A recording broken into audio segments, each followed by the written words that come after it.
Thank you to the sponsor of this video, Hemphatically Yours. More on them in a moment.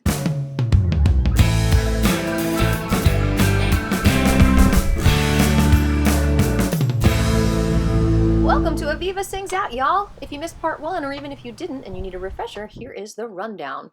Senator Rahman has 3 bills on the floor that didn't cross over to the House yet.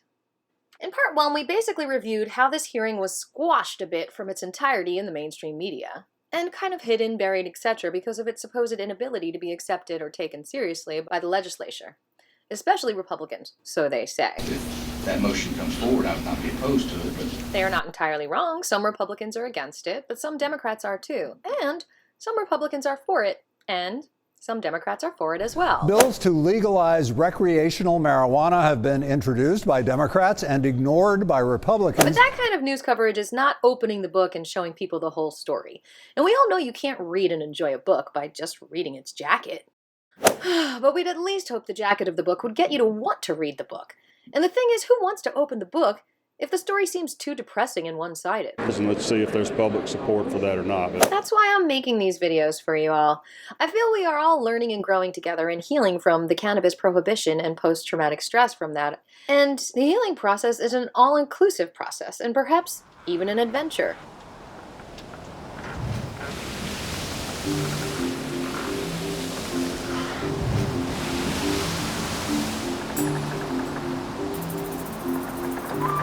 Legalized marijuana has been shown by many independent studies in different areas and states across this country that have legalized it to create steep and damaging costs for society and taxpayers that far outweigh any tax revenues collected. Georgia is already the #1 state to do business with record-breaking tax revenue. We don't need to see that go up in smoke. Thank you, Mr. Chairman. Each of us in the Senate that were here 2 years ago were given a small black hardback book, and it was about marijuana. And I encourage each one of you to read it and look at the psychosis that's caused and how many individuals starting out smoking marijuana and only using marijuana are now today on psychotropic medication because of the injuries to their brains and to their mental health caused by nothing else but marijuana. Marijuana is absolutely a devastating drug. Marijuana? What even is that? Cannabis is fine, though. Folks who have kept marijuana illegal in Georgia dominated this here. Something I didn't do in part 1 is summarize all the bills. So I'm going to do that now before we dive back into the hearing, which was on February 3rd, 2022. We're making music together. But first, let's have a word from our sponsor.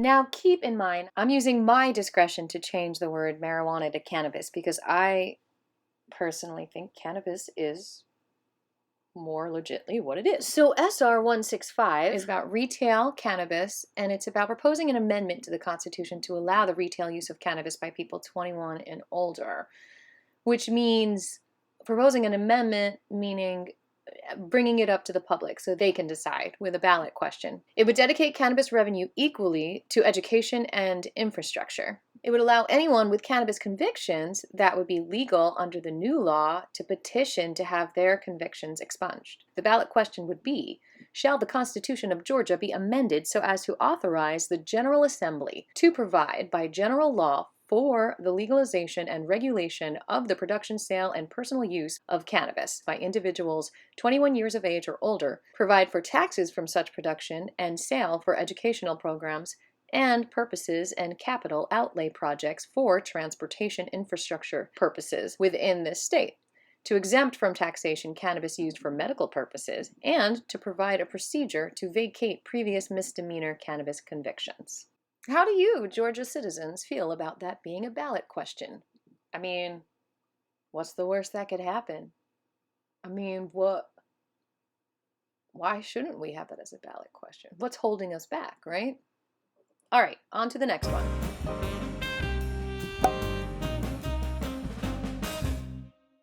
SB 263, Georgia Retail Cannabis Code. This legislation would legalize sales of retail cannabis through licensed establishments. It would impose an excise tax that would be constitutionally earmarked to be split evenly between education and transportation infrastructure. Retail cannabis would coexist with, not replace, medical cannabis. Facilities could be dual licensed for retail and medical, and it would also cover cannabis products such as edibles. Let's see the next one.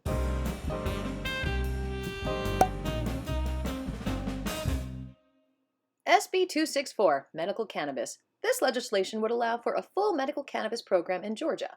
Patients could purchase up to 2 ounces of cannabis or keep up to 8 plants if they live more than 120 miles from a dispensary. 8 plants. I like this guy. But I don't think it should matter how far away they live from a dispensary. You gotta grow your own to make sure it's safe. Not grown with dangerous chemicals. Also, it would allow 3 dispensaries that can produce cannabis. It would allow for at least 14 distribution centers, with at least 1 in each congressional district. And there's more. Schools, landlords, and employers could not discriminate against cardholders or based on a positive drug test, so long as that employee was not intoxicated at work, unless it would cause them to lose funds or licensing under federal law. For medical care, including transplants, cardholders would be treated the same as non-cardholders.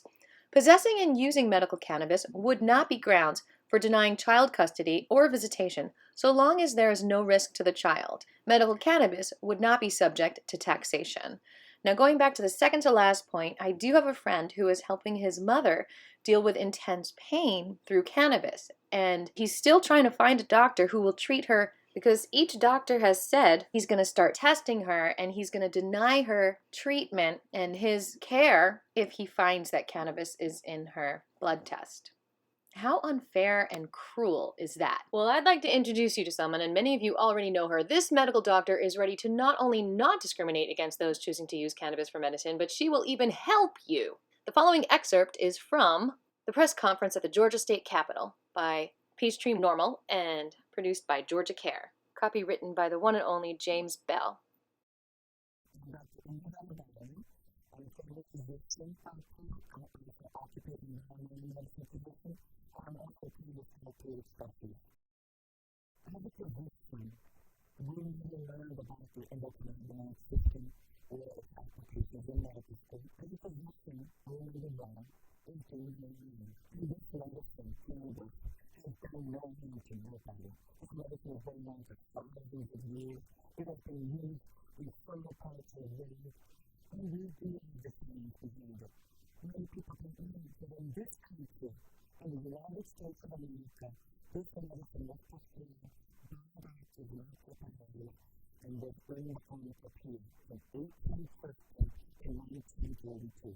So how do you feel about these bills? Please let me know in the comments below. And, you know, a lot of you might say, oh, Georgia's not going to do it, but that's not what I'm asking. I'm asking, how do you feel about this legislation? I mean, I personally feel like there shouldn't have to be legislation about a plant, but it is slightly hopeful that this might be the way to free it.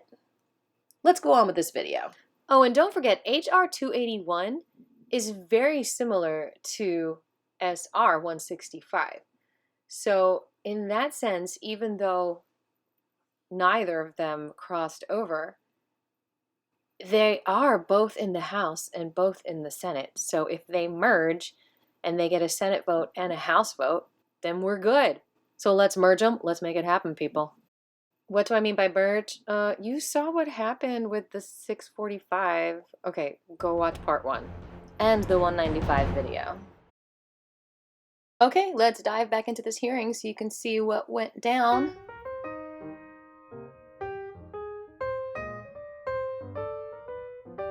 So we left off on the start of questions about Senator Rahman's presentation on SB 263. I've got a couple, and our vice chairman may have some as well. So what is the tax rate that you propose we tax the sale of retail marijuana at? Just our 4% sales tax rate, or is there another percentage? As you know, cigarettes are taxed much higher than other goods and services. I'm curious as to what your definitely rate can would be. be. Thank you for that. I think that's a great question. This is definitely, we have to look at it, the other state. That's the commission. We're going to decide. This is not up to me to decide. Have you done that research to see what other states, what tax rates they may have? I did not. Well, that shouldn't be too hard to find out now, should it? Let's see over here.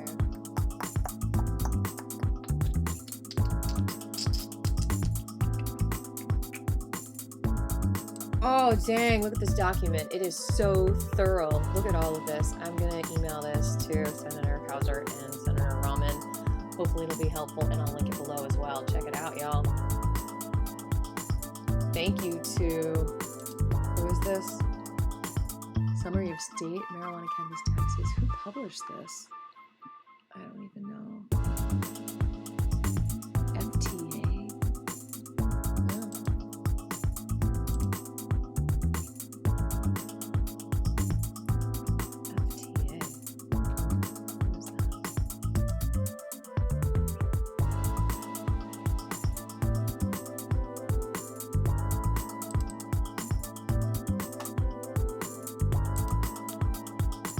But that's a good question. Now you set up here a issuing authority, the licenses that will be needed to sell retail marijuana. You leave that to the state revenue commissioner? That's correct.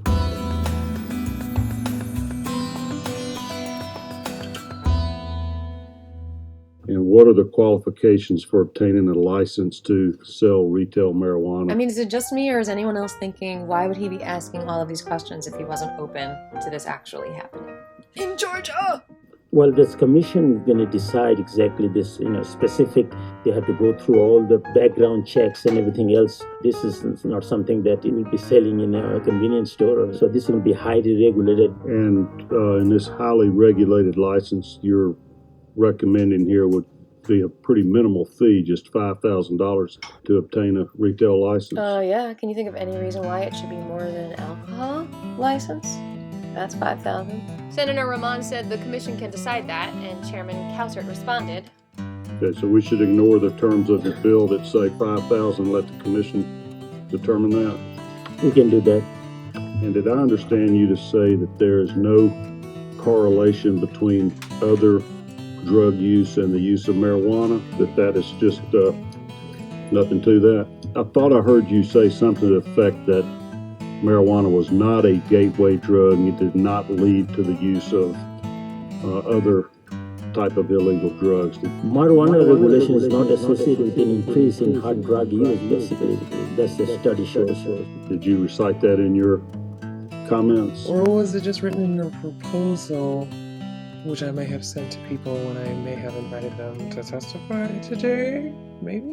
What I said is that legalizing marijuana is not going to increase the other drugs usage. If you look at some of the states in terms of opiate usage or something like that, they're probably a little down. So opiate usage goes down in states that legalize recreational Some of the marijuana? studies says it's really... I think this might genuinely be the first time Chairman Kauser is really hearing about this.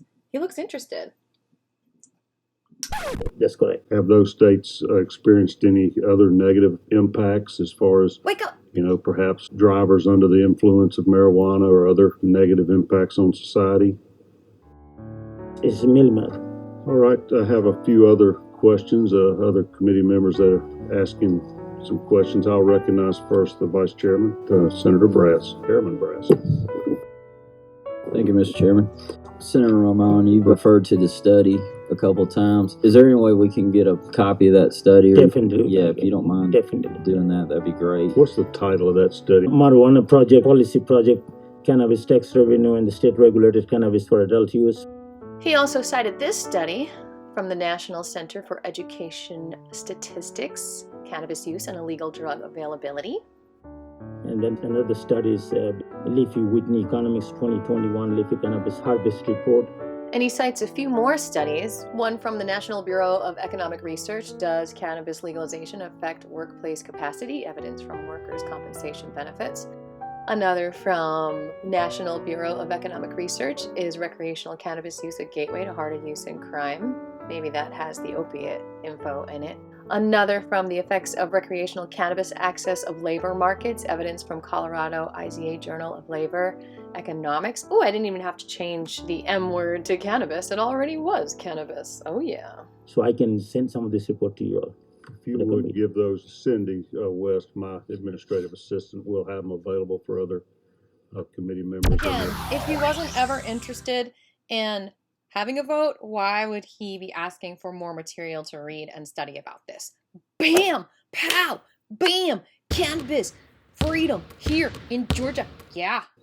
In the future, Senator Brass, Sure. I didn't mean to interrupt you. No problem, Mr. Chairman. Thank you. Senator, also, you keep referring to the commission. Is that the same thing as the state licensing authority? That's correct. Okay. And so who makes up that licensing authority? I think in line 121, you're going through the purpose of it, but I can't find, like, who's going to make up this licensing authority? Will that be, I know on the medical marijuana commission, it was appointments by the lieutenant governor, the speaker, and the governor. Is that... Is it in the bill, or I'm just trying to get my head around that? And maybe I may be missing it. So I think it's going to be the Department of Revenue Commissioners. Someone wasn't paying attention. 5 minutes ago, it was You said. set up here a issuing authority, the licenses that will be needed to sell retail marijuana. You leave that to the State Revenue Commissioner. That's correct.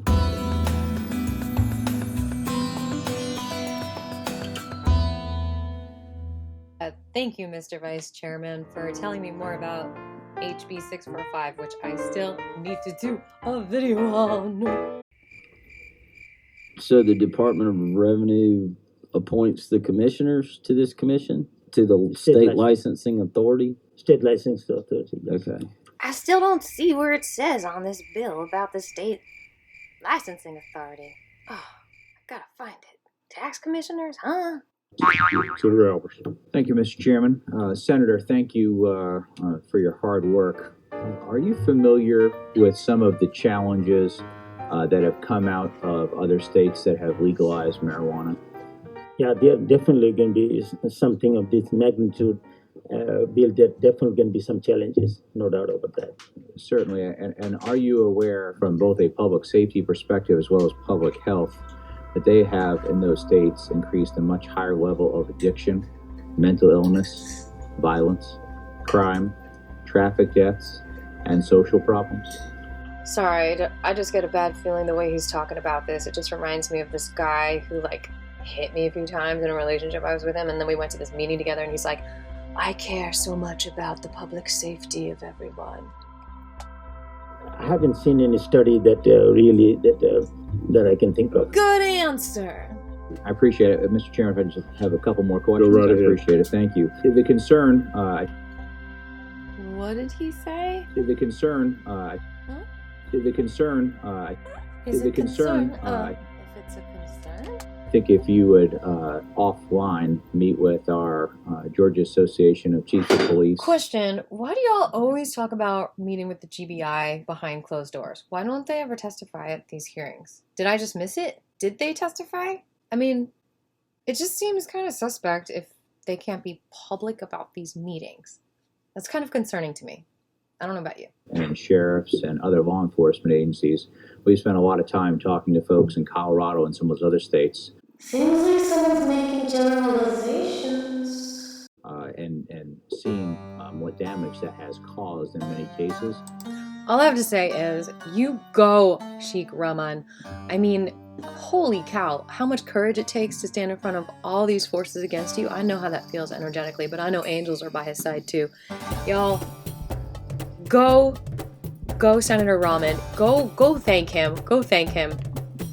I would encourage you to spend maybe a little time with them to see what we've learned and where their position might be on taking this step forward. Some of the other things that we noted when we talked to officials in Colorado specifically was the dramatic increase in homelessness, as well as cash and money laundering being used at dispensaries. But is it money laundering? Or highway robbery? This article from last month talks about police seizing cash from a cannabis dispensary. More on that in a minute. I mean, basically our financial institutions are not touching cannabis businesses with a 1,000-foot pole. So they're operating in cash-based ways. This is all symptoms of the prohibition to begin with. You all caused this problem, and now you're blaming the businesses for the problem. This makes no sense. So before we go over that first article, let's look at this one from Altered State. Your money stinks. Why banks won't do business with the cannabis industry and why it's a huge problem. A few years ago, a Boulder woman who owned one of Colorado's first dispensaries ran into some troubles with her bank. As she later recounted, the bank told her the money she was depositing into her business account reeked of cannabis. The bank was willing to take her money, but she would have to do something about the smell. Maybe Febreze would help? Her bank, in other words, asked her to literally launder her money. Well, in this case, you were right, Senator Albers. Cash money laundering at dispensaries. Okay, now this is the real problem, as this article says. The problem is that because cannabis is still classified by the federal government as a Schedule I narcotic, anyone who facilitates the cultivation or distribution of cannabis, even in states where it's legal, is in violation of the Controlled Substances Act. Banks that provide financial assistance are therefore risking prosecution as co-conspirators or aiders and abettors. Plus, by taking money from an industry that's still illegal federally, a bank could be guilty under federal money laundering statutes. Not an attractive outcome for an upstanding, publicly traded business. Now, what about state banks? What about the community bond banks? That would also strengthen the state economy. Since then, the relationship between cannabis businesses and their banks has only become more fraught and complicated.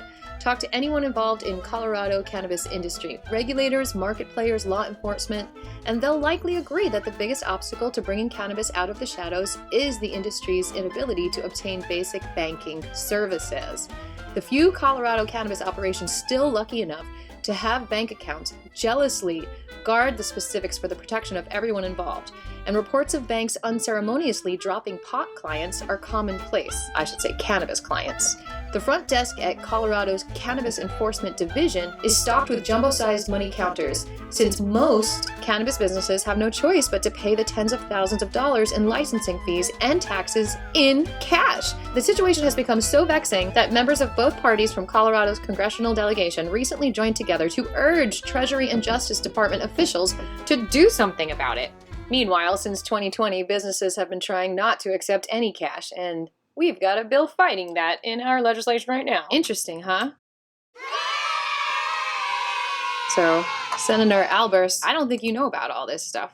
So back to this article from last month. What is this all about? I'll let you read the whole article. I'll link it below. But basically, there's this medical cannabis business, and it's known that it's a medical cannabis business. And it's actually a business that works with cannabis businesses to comply with the Money Laundering Act so that they can be the liaison between banks, it seems. Check this out. O'Gorman established Imperial in June 2018 in the Denver area, and today it operates in 28 states. She says, I decided to start Imperial with hopes of trying to fix some of the challenges that I experienced on the other side of the service model, being a financial institution working with armored car companies, O'Gorman said.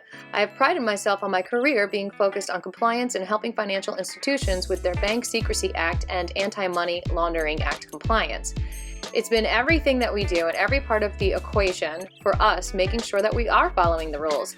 O'Gorman said many people think there are no banks or other financial institutions that will accept money from cannabis dispensaries. There are many that will, at least 700 nationwide, she said, but the banks impose rigorous reporting and record-keeping requirements. It's a pretty hefty compliance list, she said. There are background checks, verification of where money comes from and where it goes, and monitoring of who gets paid. All of these things are scrutinized at a level that in my 26-year banking career I have never seen before, she said. O'Gorman said she is careful to work only with financial institutions that follow these stringent guidelines. The seizures by law enforcement arise from the fact that while 18 states have legalized recreational cannabis use and its medicinal use is legal in 36 states, the federal government still considers both medical and recreational cannabis use illegal. So does Kansas. Seizing cash, vehicles, and weapons passing through Kansas has become a high-stakes activity. According to Kansas Bureau of Investigation data, Kansas law enforcement agencies since 2019 have seized $8 million, nearly all from motorists, with the Kansas Highway Patrol accounting for half of the forfeitures.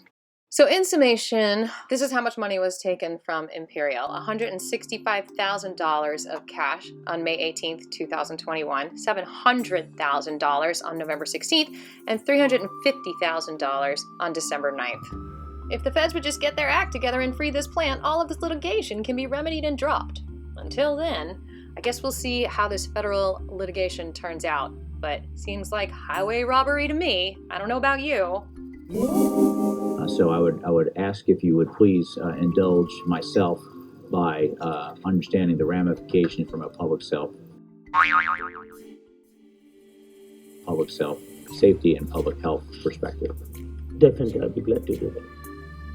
But you guys are pissing me off. This is exhausting. Recognize Senator Kennedy for a question. Thank you, Mr. Chairman. Thank you, Senator, for bringing this so that we can vet this and talk about this. There was one comment you made, and Chairman Cowsert alluded to it. I thought I understood you to say that opiate use had gone down in states where marijuana had been legalized.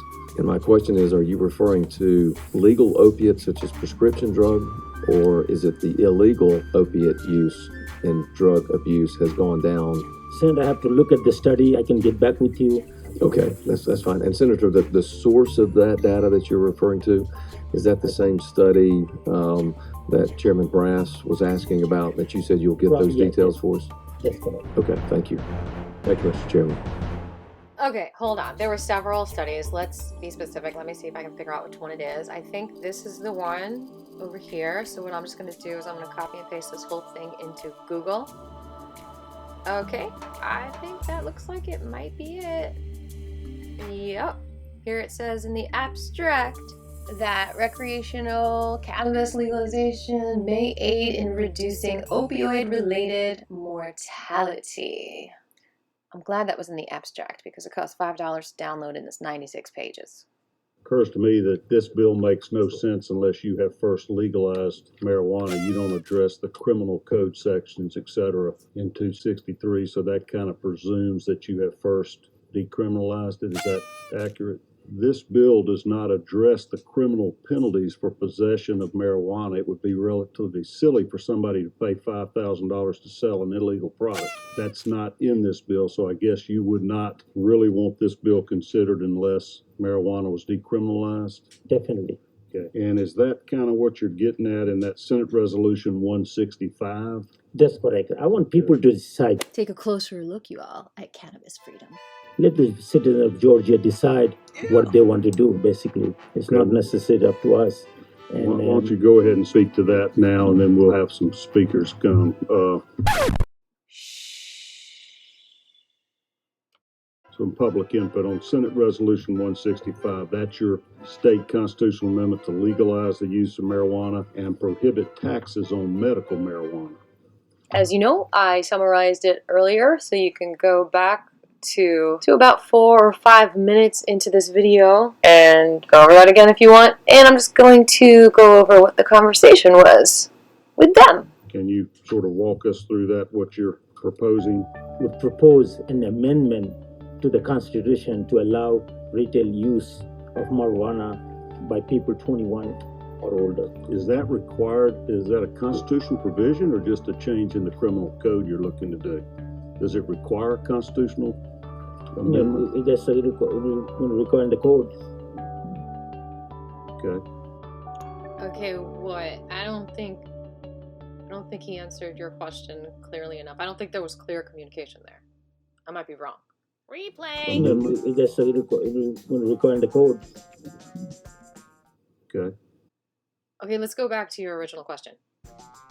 Would propose an amendment to the Constitution to allow retail use of marijuana by people 21 or older.